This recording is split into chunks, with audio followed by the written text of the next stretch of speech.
India by Dubai আর Bangladesh replaced. টি-20 বিশ্বকাপ থেকে টাইগারদের ছিটকে যাওয়া কি আইসিসির ডাবল স্ট্যান্ডার্ডের প্রমাণ? ঠিক এমনই শিরোনামে সম্প্রতি খবর ছাপিয়েছে জনপ্রিয় ক্রিকেট ম্যাগাজিন উইজডেন। আর মজার ব্যাপার হচ্ছে যে ভারতের জন্যই এত কাণ্ড। সেই ভারতের এক লেখিকা এমন শিরোনামে উইজডেনে লিখেছে, যাতে তিনি প্রশ্ন তুলেছেন আন্তর্জাতিক ক্রিকেট সংস্থার দ্বিমুখিতা নিয়েও। সারা ওয়ারিস নামক উইজডেনের এই ভারতীয় লেখিকার ভাষ্য মতে, আইসিসির ভেন্যু পরিবর্তনের আবেদন নাকচ হওয়ার পর 2026 সালের পুরুষদের টি-20 বিশ্বকাপে বাংলাদেশের জায়গায় আনুষ্ঠানিকভাবে স্কটল্যান্ডকে অন্তর্ভুক্ত করা হয়েছে। আর এই সিদ্ধান্তের পরে নতুন করে তুলনা শুরু হয়েছে গত বছর চ্যাম্পিয়ন্স ট্রফিতে পাকিস্তানের বাইরে ম্যাচ খেলতে ভারতের করা অনুরোধ, যা আইসিসি মেনে নিয়েছিল। আর এই দুই ঘটনার আলোকে সারা প্রশ্ন তুলেছে, আন্তর্জাতিক ক্রিকেট কি সত্যি ডাবল স্ট্যান্ডার্ড কাজ করছে? ঘটনার সূত্রপাত কয়েক সপ্তাহ আগেই আইপিএল 2026 নিলামে বড় অঙ্কের দল পাওয়া মুস্তাফিজুর রহমানকে হঠাৎ করেই স্কোয়াড থেকে ছেড়ে দেয় কলকাতা নাইট রাইডার্স। বিসিসিআইয়ের নির্দেশেই নেওয়া এই সিদ্ধান্তের ব্যাখ্যায় তখন বলা হয় সাম্প্রতিক পরিস্থিতি, যদিও কি সেই পরিস্থিতি তা স্পষ্ট করা হয়নি।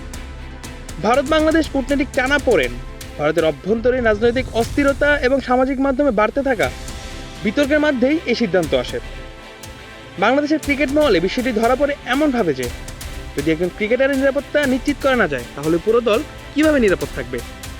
আর এই প্রেক্ষাপটে বাংলাদেশ ক্রিকেট বোর্ড জানায় তারা ভারত সফরে নিরাপত্তা ঝুঁকি দেখছে এবং বিশ্বকাপে নির্ধারিত ভেন্যু পরিবর্তনের অনুরোধ জানায়। শ্রীলঙ্কায় ম্যাচ আয়োজনের প্রস্তাব দেয় বিসিবি, আর শেষ পর্যন্ত সেই আবেদন নাকচ করে Acnol Advanced Hygiene Soapের ন্যাচারাল ব্যাকটেরিয়ালাইসিস টেকনোলজি জীবাণু থেকে দেয় 99.99% protection. Acnol advanced hygiene soap, এবার জীবাণু ধুলাবালি ঘাম ক্লিন বোল্ড। বাংলাদেশের পরিবর্তে স্কটল্যান্ডকেই বিশ্বকাপে খেলার সুযোগ করে দেয় আইসিসি। আর এই সিদ্ধান্তের ঘোষণার পর্বেই প্রশ্ন ওঠে, তাহলে ভারতের ক্ষেত্রে কেন এমন হয়েছিল? তখন পাকিস্তানে অনুষ্ঠিতব্য 2025 চ্যাম্পিয়ন্স ট্রফির আগে ভারত জানিয়ে দিয়েছিল তারা পাকিস্তানে যাবে না। নিরাপত্তা ও রাজনৈতিক বাস্তবতার কথা তুলে ধরে নিরপেক্ষ ভেন্যুতে খেলার দাবি তোলে বিসিসিআই। দীর্ঘ আলোচনা শেষে আইসিসি একটি হাইব্রিড মডেল অনুমোদন করে, যেখানে ভারত তাদের ম্যাচ খেলেছে পাকিস্তানের বাইরে। শুধু তাই নয়, ভবিষ্যতে ভারত আয়োজিত টুর্নামেন্টে পাকিস্তানকে একই সুবিধা দেওয়ার নিশ্চয়তা দেওয়া হয়।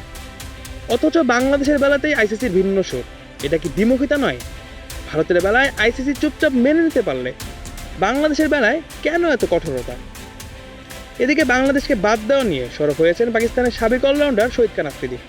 তিনি বলেন, একজন সাবেক আন্তর্জাতিক ক্রিকেটার হিসেবে যিনি বাংলাদেশ এবং আইসিসির বিভিন্ন ইভেন্টে খেলেছে, আমি আজ আইসিসির এমন সিদ্ধান্তে গভীরভাবে হতাশ হয়েছি। 2025 সালে যেখানে পাকিস্তানে বেওয়া নিয়ে ভারতের নিরাপত্তা সংক্রান্ত অজুহাত আইসিসি মেনে নিয়েছিল, সেখানে তারা বাংলাদেশকে নিয়ে একই মনোভাব প্রকাশ করতে ইচ্ছুক নয়।